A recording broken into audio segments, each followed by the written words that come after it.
অন্নপ্রাশনের দিন কি সব বাচ্চারাই কাঁদে? হ্যালো বন্ধুরা, আমি অর্পিতা। আজ আমি আমার মামার মেয়ের অন্নপ্রাশনের দিনের ভ্লগটাই শেয়ার করব। সকালবেলা ঘুম থেকে উঠে আগে চা খেয়ে নিয়েছিলাম।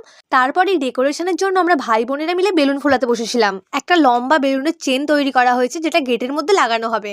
সবাই মিলে গেটে এখন বেলুন লাগাতে যাচ্ছি। ওরা সবাই বেলুন লাগাচ্ছিল, আমি ওদিকে রেডি হয়ে নিয়েছিলাম। রেডি হয়ে এখন আমরা বনিকে স্নান করাতে যাচ্ছি।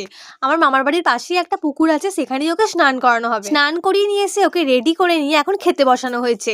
আমরা বোনেরা মিলে ওর খাবার জায়গাটা একটু সুন্দর করে সাজিয়ে নিয়েছিলাম। ওই দিন যেহেতু অনেক লোক ছিল আর অনেককেই ও চেনে না, তাই খুবই কান্নাকাটি করছিল।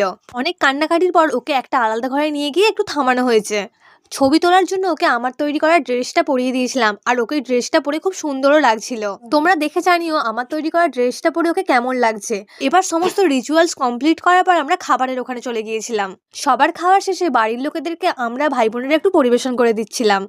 খাবার পরিবেশন করতে আমার খুবই ভালো লাগে। তারপর আমিও খেতে বসে গিয়েছিলাম। প্রত্যেকটা খাবারই খুব টেস্টি হয়েছিল, কিন্তু সব ক্লিপস আমার নেওয়া হয়নি। অন্নপ্রাশন বাড়িতে পায়েস তো থাকবেই, তার সাথে ছিল নলেন গুড়ের মিষ্টি। ঠান্ডার জন্য আমি আর আইসক্রিম খেয়েছিলাম না। আর রাতে আমরা একটা কেক কেটে সেলিব্রেট করেছিলাম। ভিডিওটা এখানেই শেষ করলাম। কেমন লাগলো জানি।